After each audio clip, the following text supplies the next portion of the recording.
Hello, and welcome to another episode of Roll for Mutation, which is a podcast about post-apocalyptic TTRPG history. My name is Lowell, pronouns he, him, and I'm joined by Mark Major. Hi there. I'm Mark. My pronouns are he and them. And today we're talking about a game that I'm going to be really upfront, I really adore. So this is Mutant Year Zero.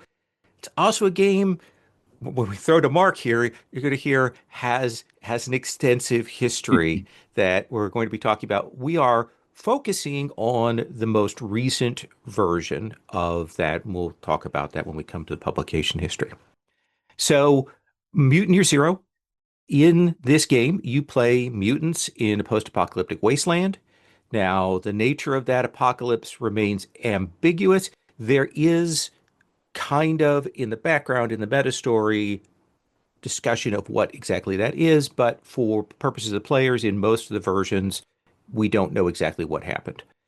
You live in a desperate community overseen by an elder, and that community is called an Ark.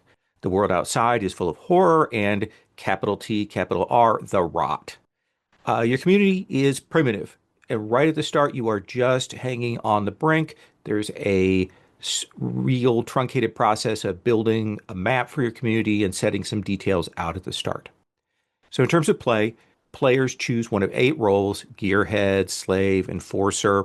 These are presented in playbook style, i.e., there's a one page to walk through and some choices there. They include some mechanical decisions, but each of those playbooks has a set of pick lists about your appearance, about your relationships to the other PCs, your relationship to NPCs, your big dream. There's a nice set of fleshing out of your character in those steps. Characters have 4 stats and then 12 skills. Each skill is hard associated with a stat. And then each role also gets a unique 13th skill. So the Stalker gets pathfinding, which is the process of exploration. The Fixer gets deal making. The Dog Handler gets beast mastery. The boss character gets a gang.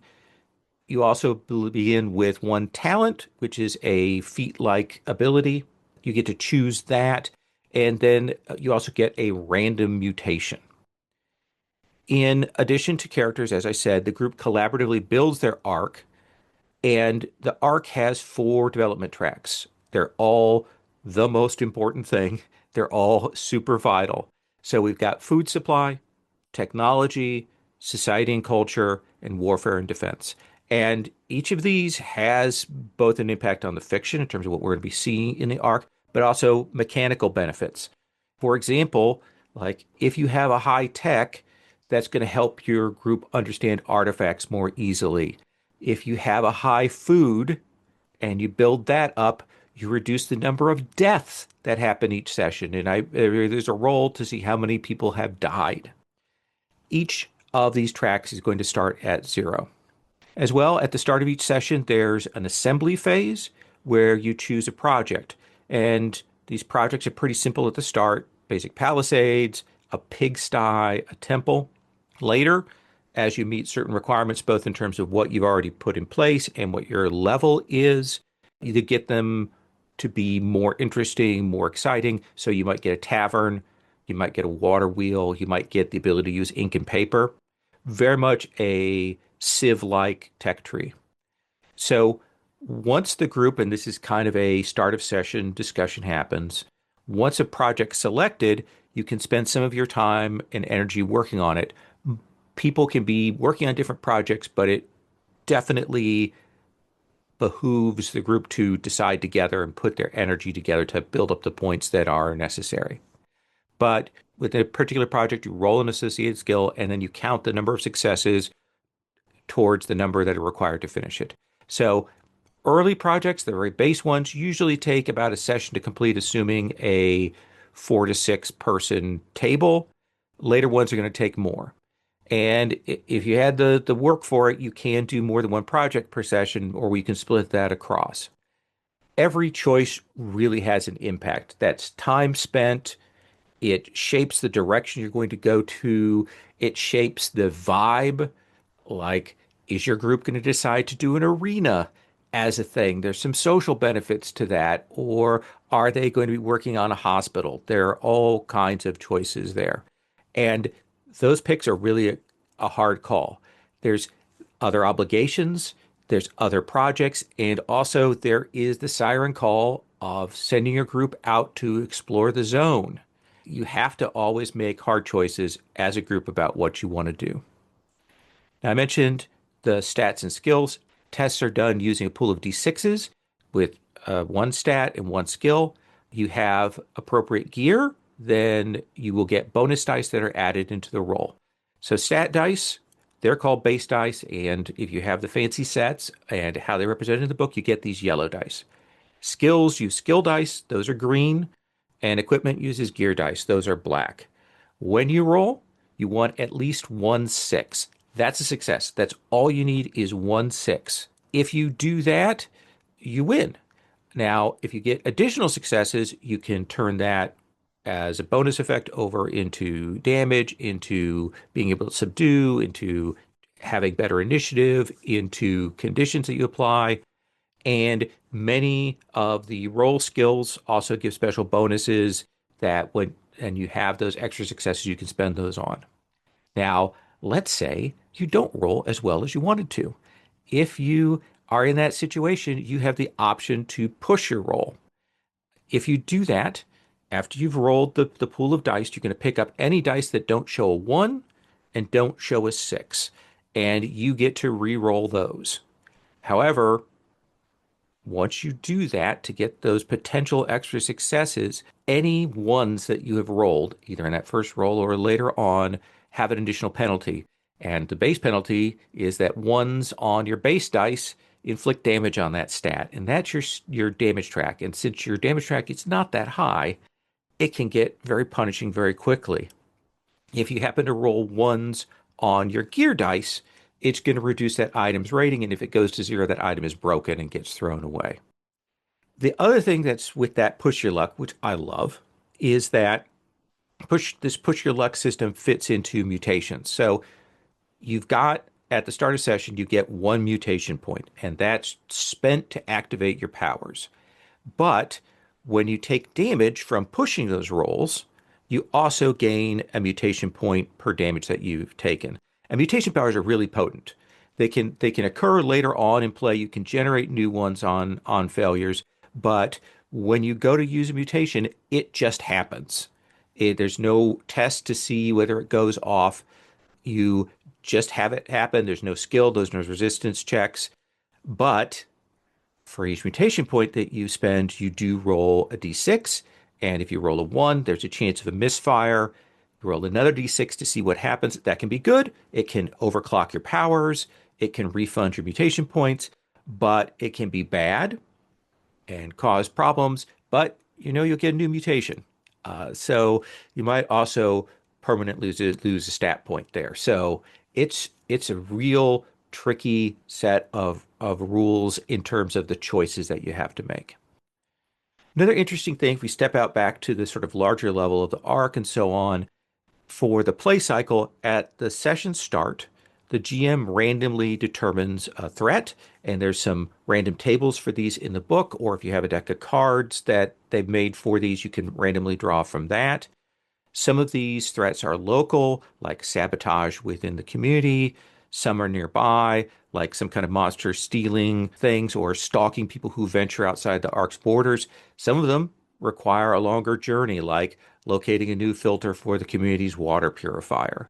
So there's a really interesting, we're always generating these. Maybe they'll get solved during that session, or maybe they'll start to pile up. If you want to move outside of the arc, those challenges of movement out into the zone, they become a hex crawl. There is a really wonderful, simple exploration system, but players have to balance supplies, area knowledge, whether they're going to move fast to get through a zone or whether they're going to stop to explore something. And there's a real chance of running into something big. It's a fascinating sort of flip back and forth. They feel like they're part of the same set of mechanics, but there's definitely, I'm in this zone versus this one in terms of play. Usually, will be like in the arc for one session and then when in the zone for next one and kind of flip back and forth. But sometimes things will take longer. And especially later in play when players are moving further out into the zone, it may take a couple of sessions for it. But that's the basic cycle of play for, I should say, this is Mutant Year Zero, the core version of Mutant Year Zero. So I've thrown you the challenging bit of doing the publication history of this, Mark. Yeah. So the early history of Swedish role-playing games, there's a lot of that in, you can find that in Magnus Seter, I think it is. Magnus Seter's Outside the Box, How Sweden Conquered the World of Role-Playing Games. It is really interesting, definitely worth a read if the history of role-playing games in Sweden and in general, I think is interesting to you. So in the early 1980s, there was a company, we're just going to refer to it as Target Games. Target Games found success with Drakar och Demonar.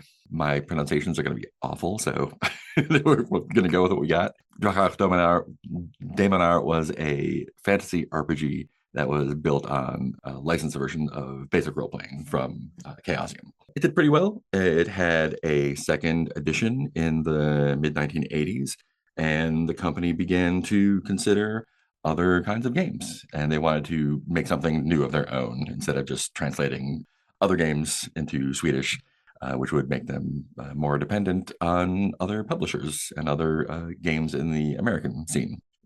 So in 1983, they started development on Mutant, which was kind of a riff on Gamma World, but it was set in post-apocalyptic Sweden instead of post-apocalyptic America. And it would lean more into the more gonzo anthropomorphic animals, more humorous, kind of capturing the sort of fun, wild tone that really kept the first edition of Gamma World going.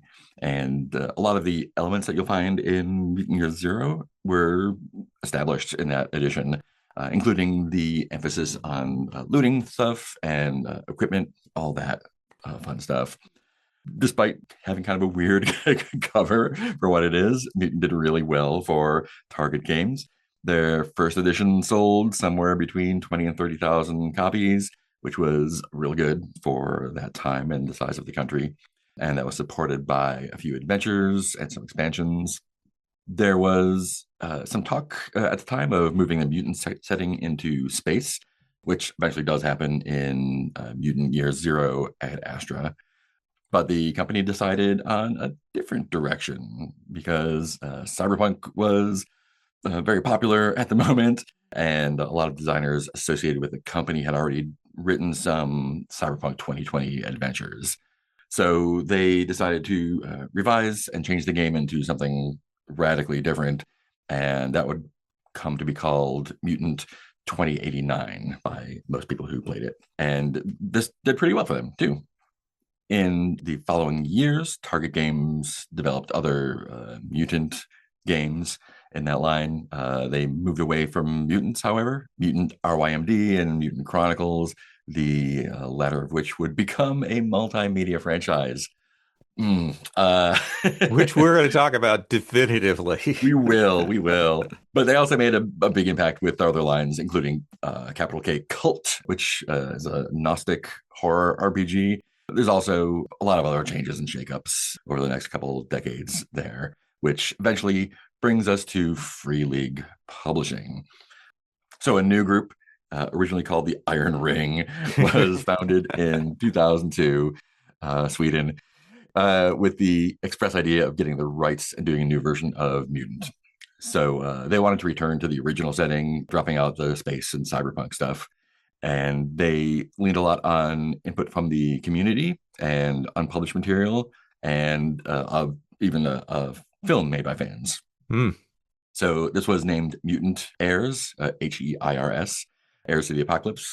And it was released in 2002, and it was received very well. It kept the rules pretty solidly rooted in basic role playing, and that ran up until 2008. And that was supported by a revised core book and 16 supplements. So around that time, momentum was waning. One of the original developers for the project was going through chemotherapy. And so the group turned their attention to a new project, Coriolis. And all that shut down around 2011, and those IPs would be turned over to a new company, Free League. Free League rebuilt the system from the ground up, and that resulted in the first Swedish edition, Mutant Arnold, I think, Ornol, and that had a short print run on a local crowdfunding platform called Funded by Me in 2014. This version moved the timeline closer to the time of the actual apocalypse instead of hundreds of years after the event. They shifted the game as a whole over to a more low prep sandbox approach, and it also had several supplements. There was an English edition that came out the same year with great success. Mutant Year Zero won the Silver Emmy for Best Rules in 2015. And those rules, which would eventually be called the Year Zero engine, went on to power a bunch of other Free League games like Tales from the Loop, Things from the Flood, Coriolis, Alien, Forbidden Lands, and so on. Most importantly, the additional supplements for Mutant Year Zero also received translations and Kickstarters, and they're all set in the same world, and they kind of loosely connect a larger plot happening there. There was GenLab Alpha, and that added back the very popular anthropomorphic animals from the original game in the form of uplifted experimental animals. And that game kind of focused on building revolutionary cells. There was Mutant Mechatron, which explored the role of robots who were also trying to find independence and their own self-awareness, despite being controlled by a evil AI. Evil AI? Yeah, weird. There's Mutant Elysium, and that had underground pure strain humans who were just bad. They were really, really bad to each other. And the most recent release was Mutant Ad Astra, and that brought us all back up into space. And then there's also they'd release a campaign book and several sector books. But otherwise, after that, the support for the line waned and was pretty minimal after that. Yeah, that's a really interesting thing that we'll talk about at the end is about Yeah, how yeah, minimal that support was. yeah. Just Yeah. So, thinking about the sort of general media and IP context, the original Mutant comes as a response to Gamma World. So, a lot of the things we talked about in that episode apply here. It's interesting to note how the addition treadmill for Gamma World and Mutant went in different directions. Gamma World stuck largely to its premise, like we keep getting the same thing over and over again, up until WotC's edition, which switched to the reality warping version of it. And mechanics is what got changed. But and Mutant has some of that with Mutant 2, the sort of second edition of the original retreading and expanding. But they're responding so quickly to the themes and hotness, swerving into the cyberpunk of Mutant RKMD and Mutant Chronicles. It's I can't think of another company where a game has followed that same path. In some ways, Mutant Year Zero, what we're talking about, is in the shadow of Mutant Chronicles because that was a huge franchise for a long time.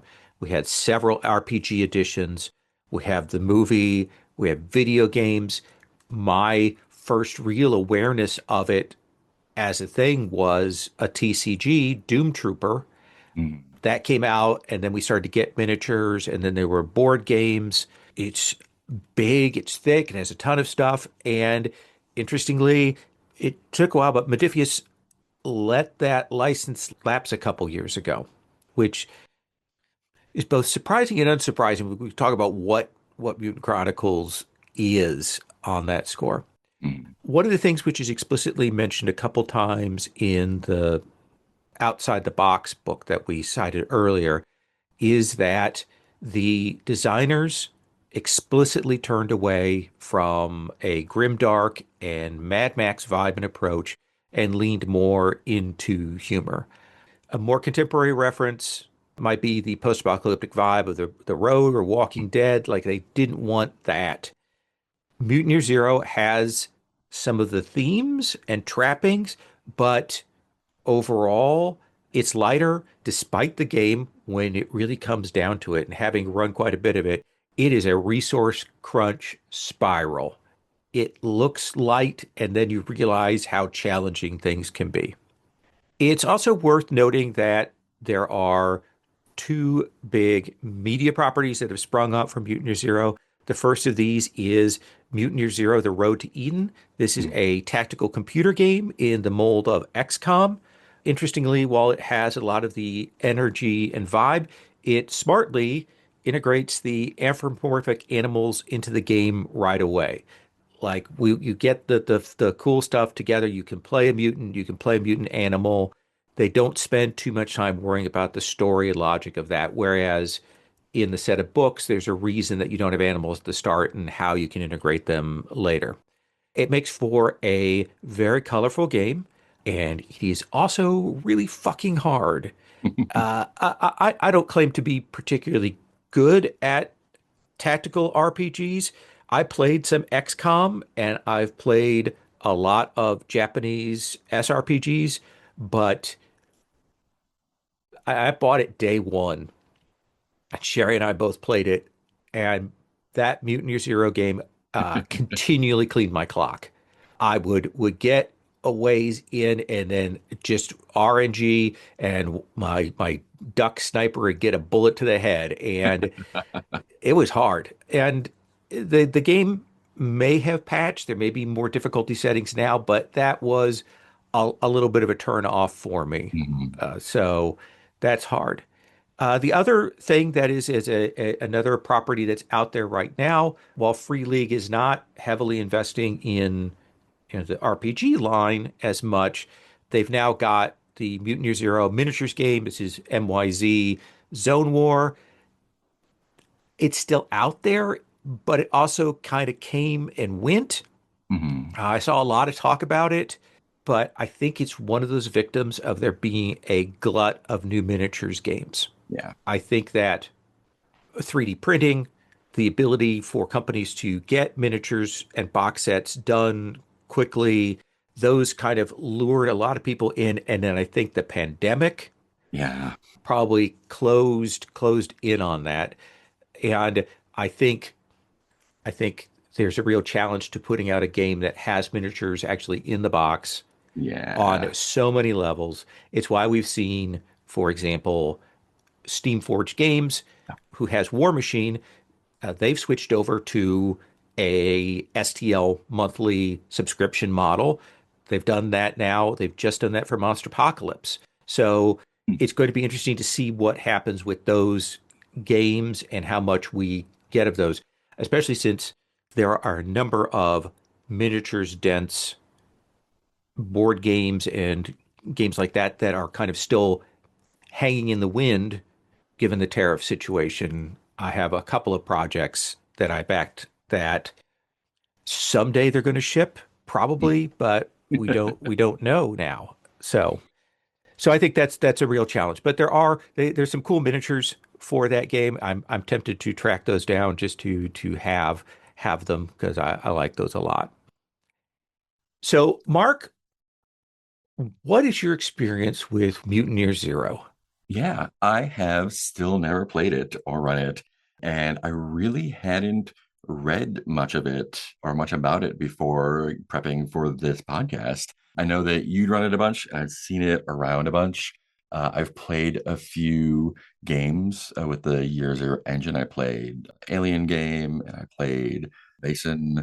And other than that, I didn't really have a strong impression of Mutant Year Zero. There are a lot of post-apocalyptic games, and although I do play a lot of games, I had not got my radar yet. So I read the book in prep, and it is so good. Yeah, I'm so mad that it took me this long to get to it. I was like, yeah, just yeah. Every bit I came across, I was just like, that is the right choice, and that's not something I would have done without these rules, right? hmm A lot of the base core system stuff is very nice. I really enjoyed the base building aspect of it, the projects, the arcs. That really tickles me right now. So I'm very eager to run it at some point soon. It is so well written. Yeah. And both in terms of the design decisions and the mechanics and how it's presented Hmm. and how much it goes as a GM, here's what you need to do. Here are the tools to do it. Yeah. These tools can be generated on the fly. You don't need to worry about too much. The mechanics are simple. Like it is so supportive of a GM. It's so well written. It's so clean. Hmm. And you mentioned it in your publication history. They turned that translation around in a year. Yeah. And Yeah. for almost all the other ones, the English translation super quickly. And it does not feel like a game I would not know it was necessarily. translated. Yeah. Yeah. Yeah, just it was 2015, right? So, or 2014, 2015. The layout is it is so clean, but also so engaging. Hmm. Just the style throughout, the information presentation and organization is just top notch. I was blown away by how clean but deep it was, and how easily accessible this entirely basically new system to me was. Yeah, I think it's great. Now, you said you played some of the other Year Zero engine games. Yeah, yeah. What did you think about the execution of those in those contexts? Like, did they work with it? Did they not work with it? What were your impressions of those? Yeah, I think it's a neat engine, and like any mechanic, it is not good or bad by itself, but it is good or bad in the context of what it's trying to do. I think it worked really well for Alien. The Hmm. stress or panic mechanic worked really well for that, and the sort of that sort of desperate feeling of like trying to get that six worked really well. I didn't feel like it was a good fit for Vaesen, the monster hunting game.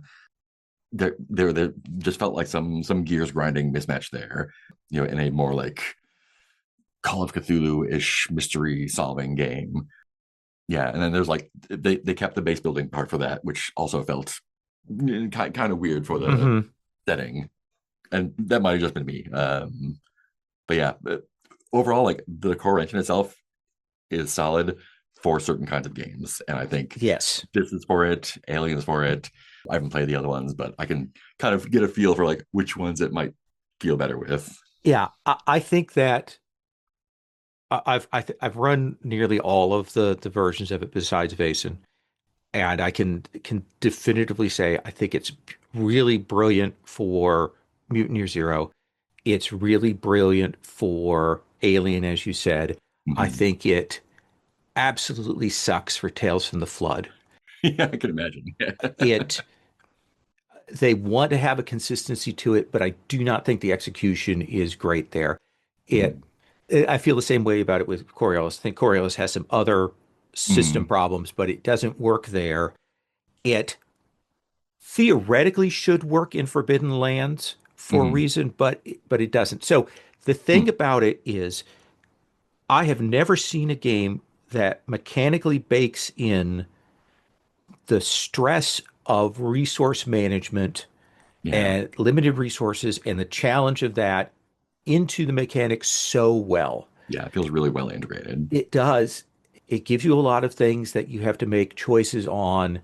And like when you get out into the hex crawl with it, like if something goes wrong and Hmm. people are hurt, they've taken some rot, some of their items have been damaged. Like there's a moment where the group has to go, do we think we can press forward or Hmm. do we have to fall back? And it's a good choice. It never feels like an unfair choice Hmm. because you've made the decision, okay, I am going to push my roll. I am going to do this.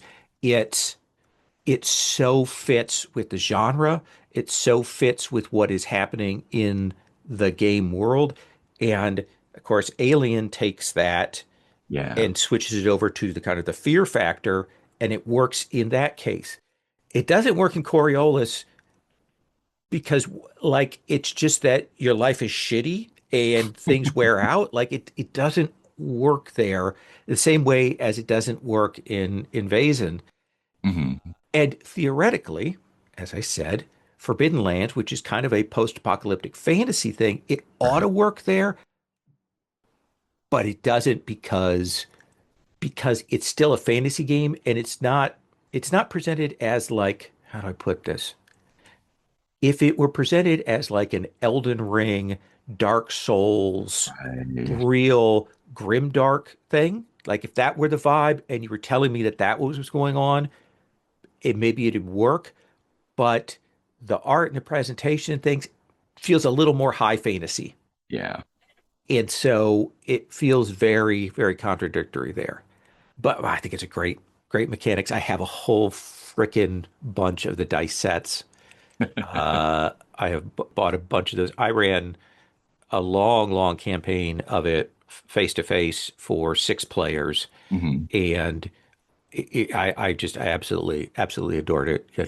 I absolutely adored it when people would get like they'd get everything they could, their best skill, their best stat, they'd get their gear, and they'd roll all the dice, and the dice would just absolutely betray them, Yep. and they have to make those decisions. One of the, I don't know about criticisms, but observations about it I read about was that, if you're going to be doing stuff in the, zone, you which you're going to be doing, you pretty much have to have a stalker. Yeah, Is that like you're like? that is absolutely true. When you are in the zone, the stalker, they are the main figure. They're Hmm. going to be doing the really crucial role. If you don't have one, you are really hamstrung. Hmm. And it makes sense, and it makes the stalker cool, even if they can't kind of quite do as much in the arc. They've Yeah. got a place for them, and there is actually kind of a set of tensions there because the boss and the fixer, very socially oriented characters, very socially oriented roles. The Hmm. boss does have a gang they can bring along with them, but they're stronger in camp versus being out in the zone. I think that's an interesting decision. Did you ever feel like play got kind of like siloed a little bit, like when the boss was doing a thing or the stalker was doing their thing, like other players or characters got kind of like pushed aside? I never felt that because, especially within the camp, what people would be doing would, because of the nature of having built up those relationship choices at the start Hmm. and Hmm. NPC relationships and getting kind of a web of those, even if they were doing something that was kind of their own thing, they were almost always like connecting up with something that somebody else was doing. Cool. So it Cool. never felt that way. It is a thing where, like the boss, because they do have a gang, you do need to think about what that looks like, Hmm. how that's going to get played, what their names are, and where they fit when you go out into the zone. There are some choices that have to be made. I know that there were some additional like fan mechanics for how to handle that were talked about. This is a game where I would love to see second edition. Yeah. I really wish we would have that. So we talked about the multimedia franchise. I have not seen it. Ooh, Mutant Chronicles yeah. is high octane testosterone, big gun, like it wants to be 40K, but not kind of setting. And there was a movie. Yeah, I took the hit and I watched Mutant Chronicles a couple weeks ago. And I was like, oh, it's got, Ron Perlman in it and John Malkovich. How bad could it be? Do you remember Sucker Punch? Yeah.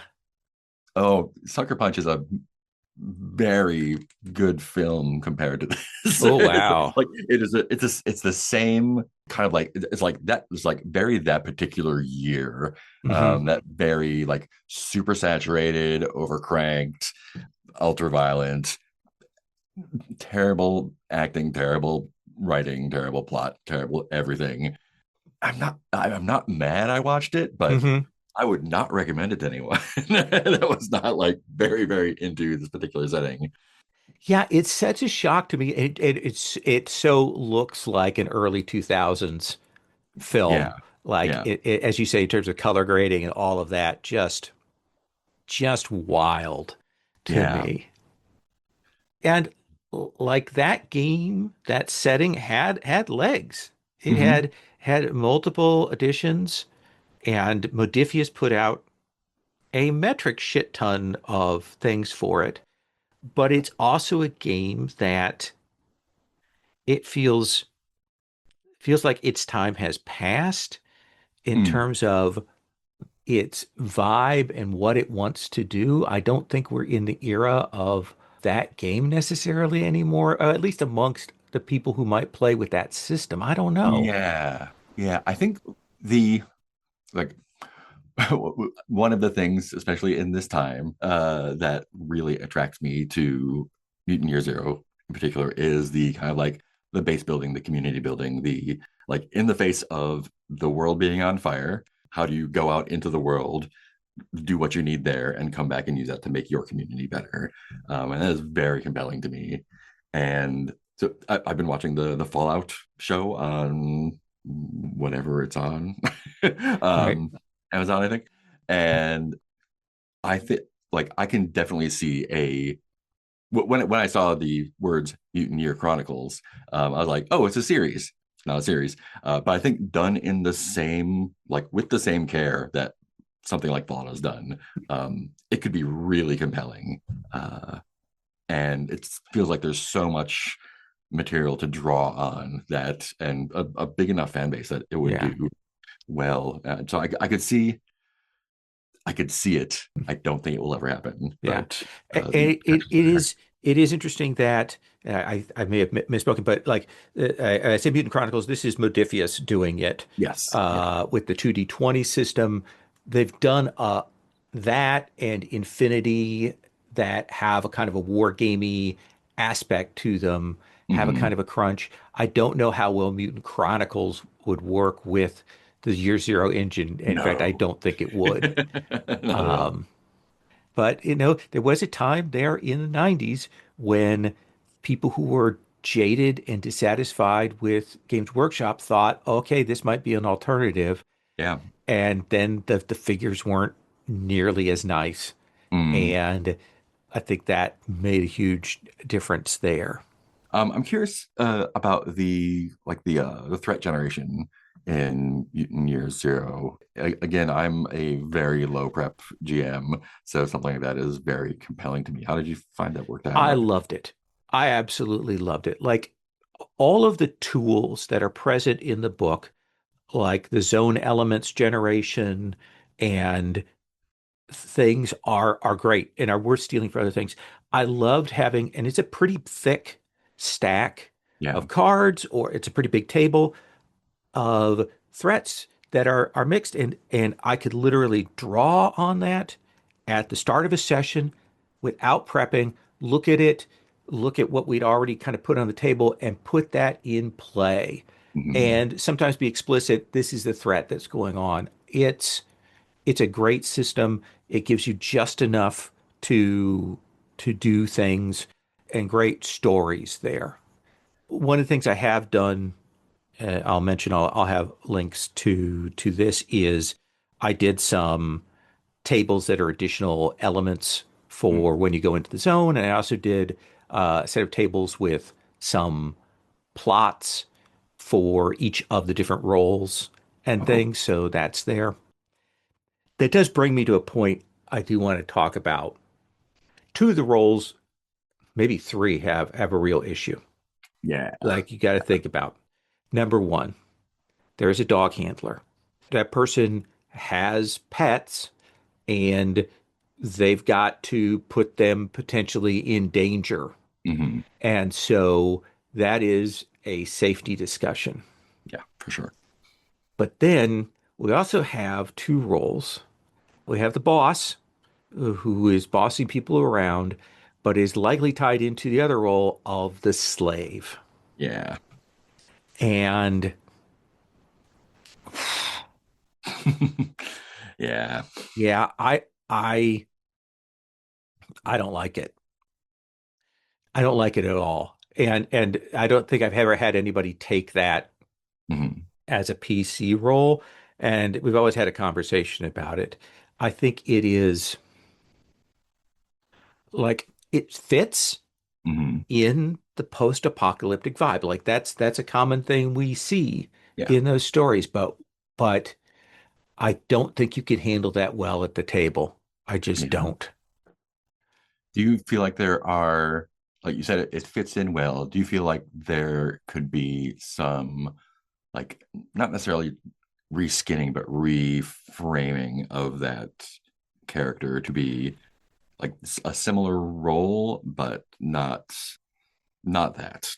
Yeah, I think if you were just to say these are the workers, the Hmm. laborers for the village.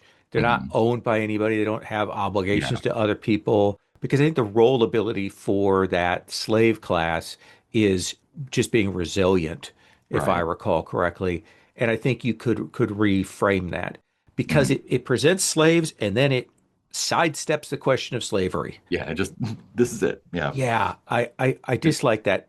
And it's interesting because I was watching a set of actual plays of the early Fallout games, and one of the things that happens there is we have a lot of slaves and slave imagery in Fallout 1 and 2, Hmm. and then when we get to 3 and on, that that gets pulled back. Yeah. Those storylines are less. Slavery is definitely more presented as a villainous thing. Yeah. It's not elided in nearly the way it is.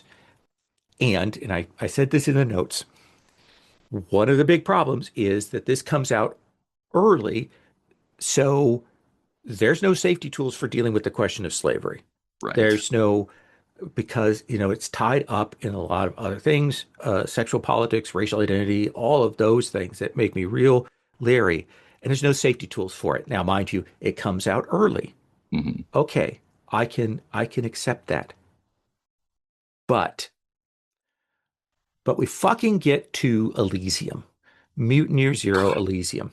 Yeah. And Elysium is the game that you are playing humans in their like underground cities, and there's strong player versus player interaction and betrayal. Like that is baked in Yeah. that this let's see. Okay, this is the time where I'm going to be betraying my fellow players for my faction. That's all built into that.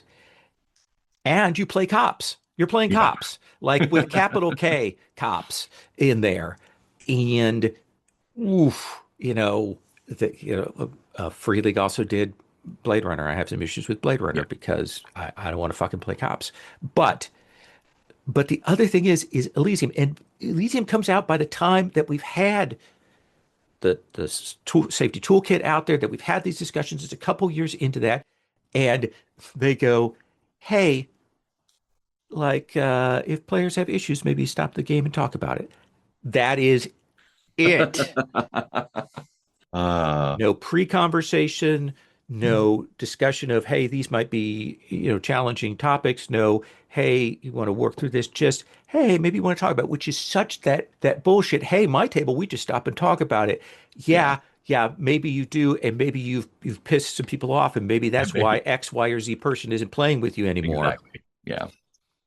I haven't read Elysium, but from the description, do you feel like there are intentional paranoia vibes in there, with the underground, quote unquote utopia and the PvP and factions and whatnot? Oh, I hadn't put that together, but now that you say that, yeah, yeah, it's paranoid without the funny.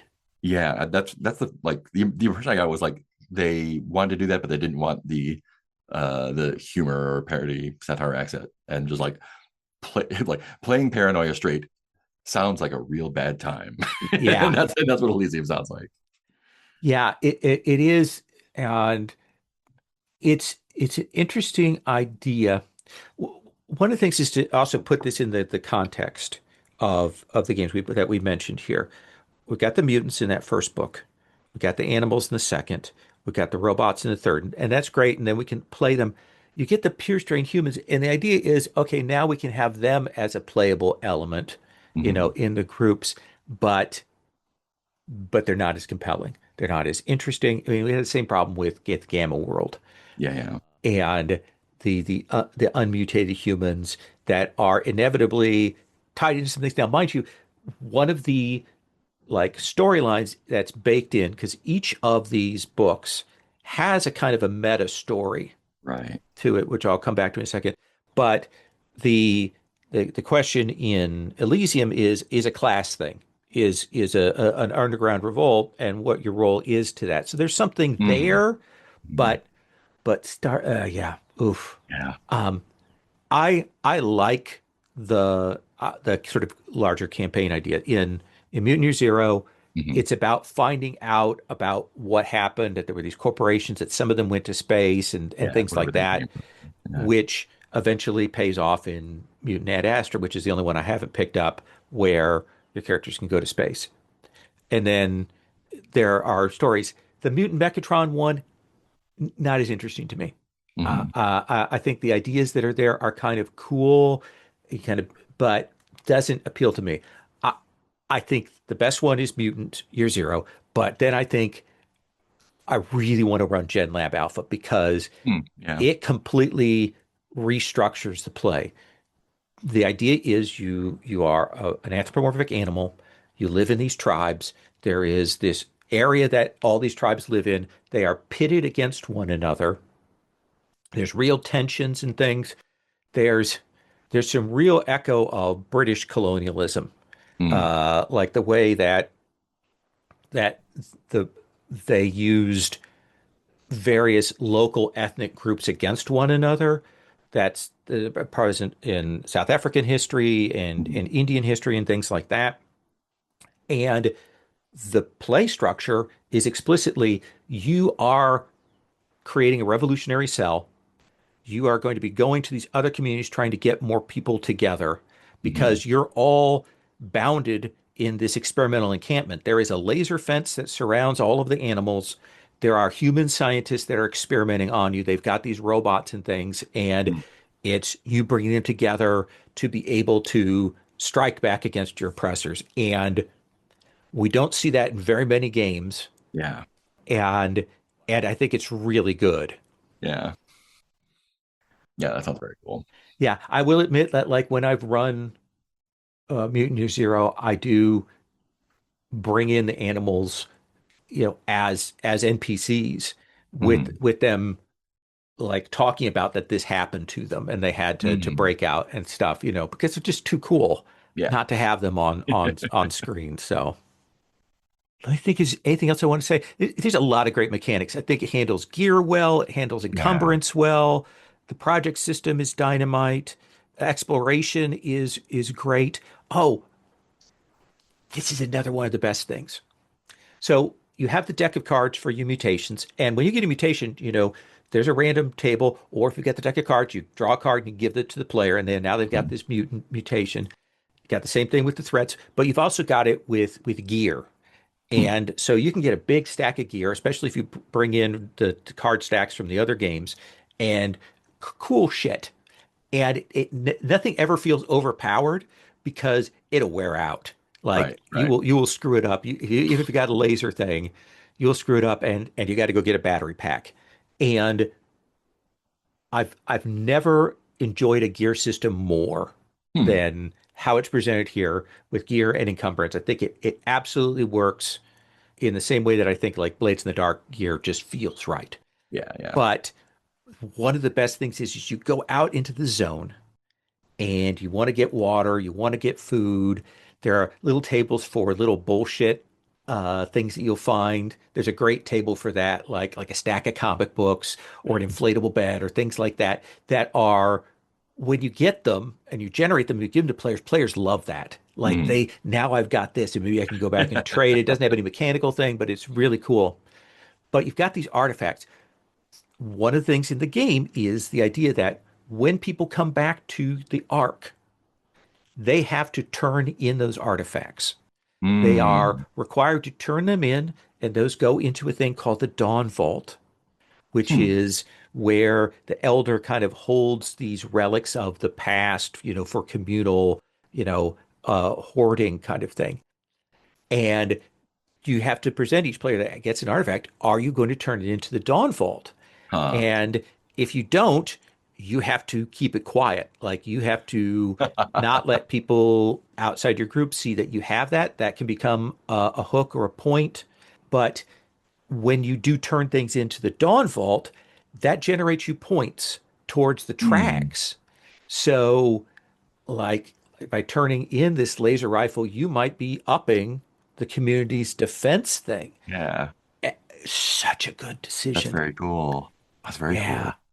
cool. It amazes me that out of the gate with the first game in that first edition, they so well built a set of mechanics and gears and things that interlock just so well. I think that it is a real testament. I don't think that they've hit it as strongly out of the park with anything else.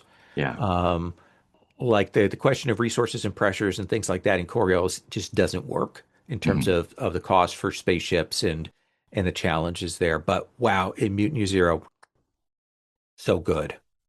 Yeah. I can't wait to run it, Yeah, probably. yeah. I'll be running it for sure. Anything else you want to say about Mutant Year Zero?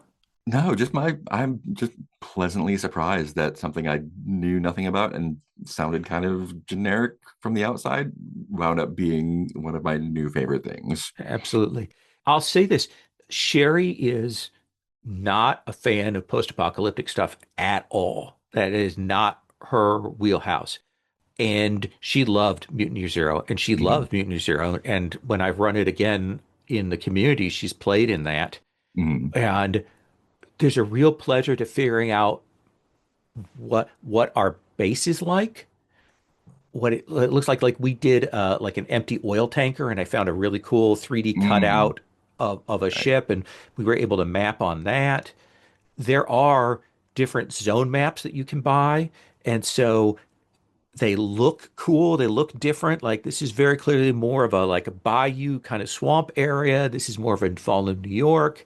Mhm. Um, and the little zone books that they have, the sector books, are great. There's Oh some yeah. really, really cool stuff in there. Yeah, this is one of my favorite games, and I'm glad we were able to talk about that. I highly Yeah, recommend it same. to Yeah, I'm so people. glad to have discovered it. I hope that now that we're seeing that they did Coriolis in a second edition, they've gone back to Alien. I hope that we see them go back to Mutant Year Zero and give it a polish up. Yeah. We're 10 years out from that first edition, though I will say it holds up and I would play it out of the box, no problem. Yeah. So, listeners, this show is a production of the Open Hearth Gaming Community. You can find out more about that at openhearthgaming.com. If you liked this show, if you enjoyed listening to this, there are a couple of ways that you can help us out. You can support us on Patreon, and we'll have the links to that in the show notes. But you can also just recommend this, review it, give us stars, share the YouTube video that we put the version up of, check out our other shows that we have in the feed, talk about it. That really helps us out. Like if we can get a few more ears on this, we always appreciate that. And, give us feedback, send us comments, write comments on the show things. Any of that helps to get us more attention in the horrors of the algorithm that we all now live in. Mark, thank you again for joining me today. Yeah, thank you. And listeners, that is our show.